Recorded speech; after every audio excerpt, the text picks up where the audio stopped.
Hello and welcome to more garbage from us.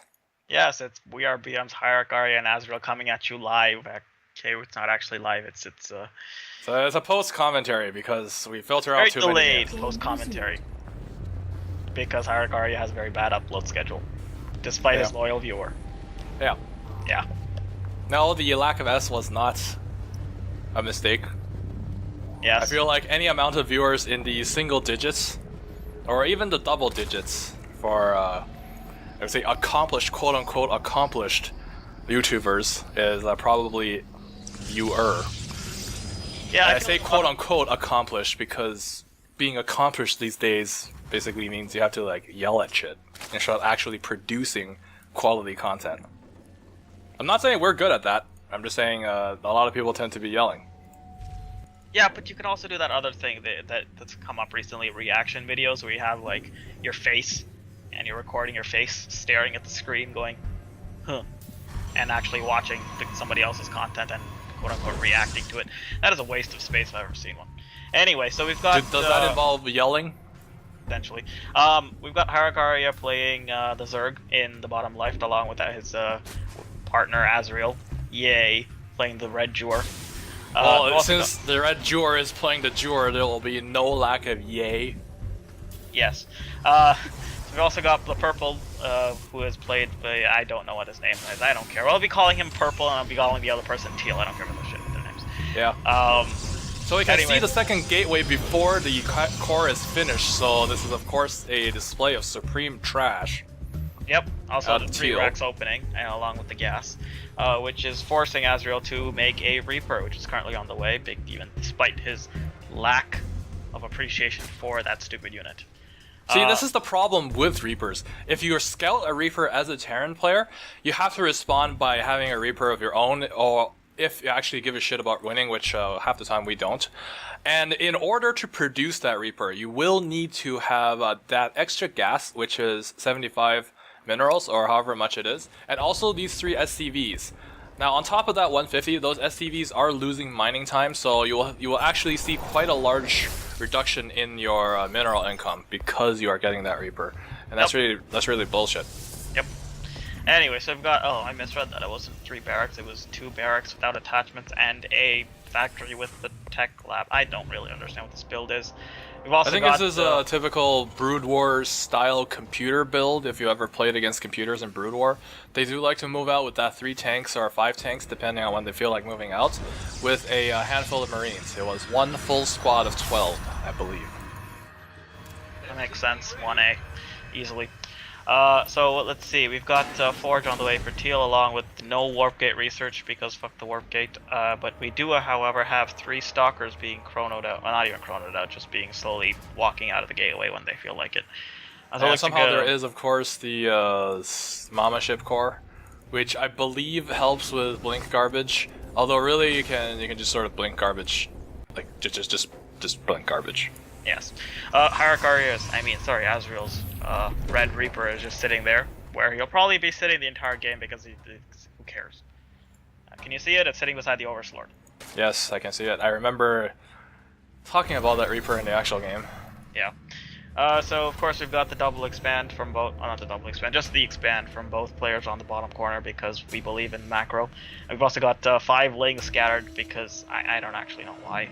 See, in the game, I wanted to keep some lings out of the sort of trashing, because no ling goes in trash without dying, and I wanted these lings to sort of patrol the other expansions, because we know scrub players will indeed try to hide expansions. It's sort of just what people do these days. They hide expansions, they trash, and they pile.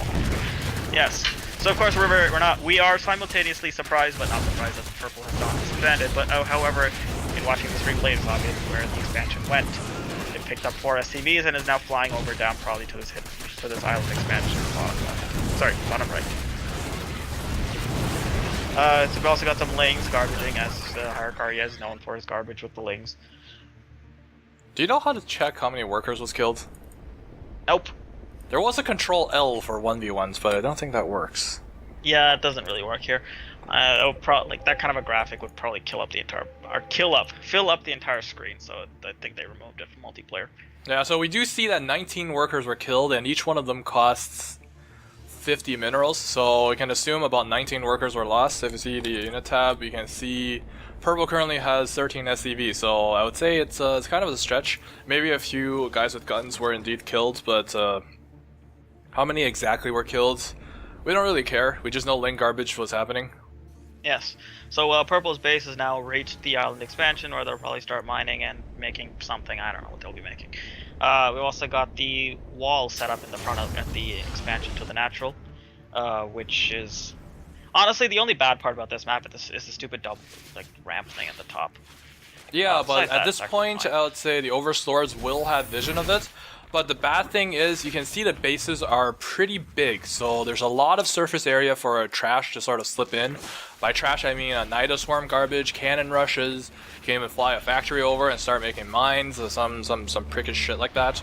And you also have the normal garbage, which is in no way sort of protected by the map. You can see in this spawn here by the red player, the cliff is sort of against the edge of the map, but blue players spawn over here and purple players spawn over here is still vulnerable to drop garbage and oracle garbage. Yes, so the stalkers moved up probably to some blinking or something or the other. Is blink even on the way? I can't tell. Oh, what the hell was that? That was that's seeking. My bad. I wanted to hit. I wanted research. Upgrades, right? Yeah, so Blink was not finished, which I guess my suspicions at the time was correct in saying that Blink was not finished, which is pretty much why the stalkers all died. If Blink was finished, I would say there's probably it'll end up being a few stalkers who are severely dented, which isn't really that much different than a bunch of dead stalkers, because while the stalkers are alive and they would have came out on top, they would have regenerated their shields. Stalkers are still bullshit against links. I think you mean the other way around. Stalkers are bullshit. In the sense that they're garbage, not well. They're also Bullshit is very, very loosely defined in terms of StarCraft. Yes, I suppose in this case, stalkers you can just use it as a blanket term to describe stalkers. So of course, with the incoming or predicted one base piling, or I guess in this case of 2 base piling, there's been a preliminary defense set up with 1 siege tank, 1 turret, get rid of any observers, as well as 4 widow mines, which should basically deal with both armies combined. Keep in mind that there is indeed a Protoss player here, so 4 widow mines is sufficient to destroy an entire army. Yes, what he said. So we've got lair just finished being researched along with the. Oh no, that's a hive. No, it is a lair. That's a lair. Yeah, that is a lair. I was just surprised because the it just loaded on my screen. Oh. Yeah. So we've got a very slow macro, or the worker count increasing very slowly for red, which is surprising. Normally it's spam workers until there's 70 or whatever. But in this case, I suppose mules help when you're at the Terran, because you can simply just spam the mules instead. We've also got a lot of stargates going up in the bottom right corner, along with a crap ton of Tirats circling the island. And for some reason, this is an orbital, not a planetary. What's funny is that those Tirats went up long before anything useful was coming out of that space. There were no workers. There might have been a few on gas, but basically it was just an island full of Tirats. I guess they really didn't want any trash, but joke's on him, because any amount of drop with a roach can basically screw up the entire mineral line. Yep. Also, it looks like a fusion core is going down in the bottom right, so it means probably cattle bruisers. And we don't like our bovine meats bruised. Yes. Yes. I don't actually eat it, but HierarchARiA here does. I don't think he enjoys beating up cows. Don't eat that much cows. Pretty sure in your entire life you haven't consumed enough meat to make up 1 cow. Yeah, 1 cow actually is pretty freaking big. A few tons of meat, I think. Yeah. So we've got the Garbalus Harris thing going on, which is probably what you call standard Marines melting as they come out of the barracks. Of course, try to get the supply depots and the miracle lines. The worker lines immediately. Yeah, I don't really. Teal's. So of all the things that went wrong there, first of all, there's the slowing ability, which might not affect. I'm fairly certain does not affect flying units. Second of all, they targeted the Garbalisks as opposed to the Shadow thing, which you're supposed to hit air units with.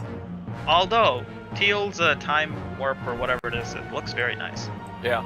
Yeah. I think all it did is, actually I don't think it does. Does it affect your own workers? I think so.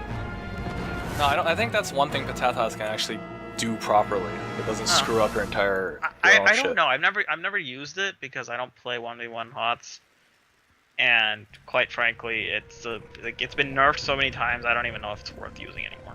Yeah. I'd much rather. Patatas is actually really good at like not friendly firing. If you look at the Terran tanks, there's a lot of friendly firing going on there. Mines. Don't know for Zerg. I think Zerg is actually pretty good at that too. So I'm just guessing Terran's the one bad one, the one exception. Yeah, but they do a lot. The things that do friendly fire do a lot of splash. Yeah. So still in the warp gate, but we've got stalkers being made out of 1, 2, 3, 4, 5, 6, 7 gateways. Blink is done, and they've only got 1 forge, so they've got +2 weapons, and that's about it.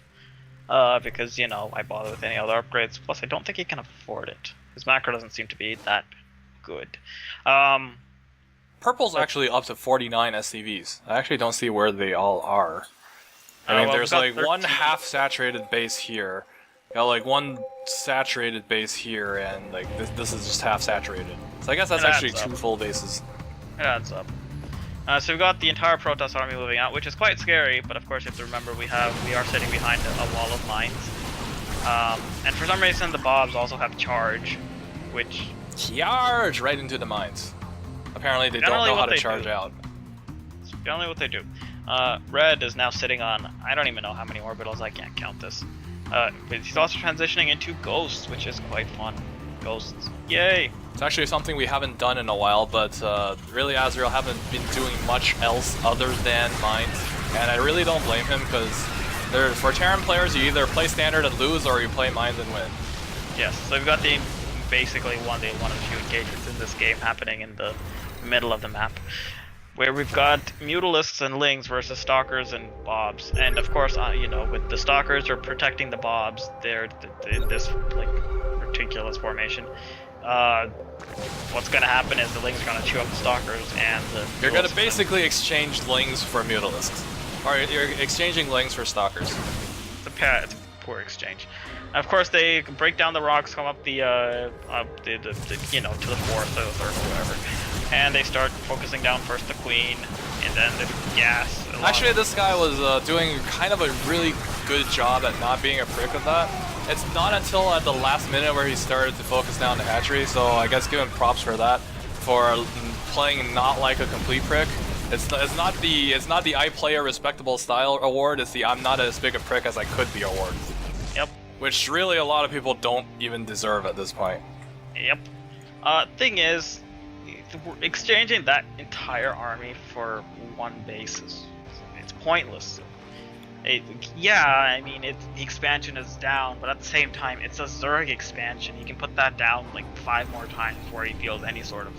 You know, I'm actually beginning to have second thoughts about that, because if you have 2 players of equal strength and with the right composition to like to play defensively, I'm not saying you can do this with Protoss, but let's consider some race like Terrans, like Zerg. If you smash a base and leave, and you have that sort of mobile army to sort of keep them back, I think you can actually get away with like coming out on head just by continuously doing that kind of shit. Well, yeah, but not the first time around. Like, because I play Protoss mains, it's I guess I'm kind of biased in that sense. Like you smash a Protoss base and leave, like Protoss is fucked. Because yeah, but like you smash a Zerg and leave, it's like, well, okay, you smash my base, and I can make another one on the spot, and I can even make another one right beside it as a macro hatch, so the next time when you screw it up, there's still another hatchery like 3 squares away. Yeah. As for Terran, it's like, well, you smash the base, if I really need one, I can fly one over, big deal. It's really it's sort of the running theme that Protoss tends to get screwed over by anything.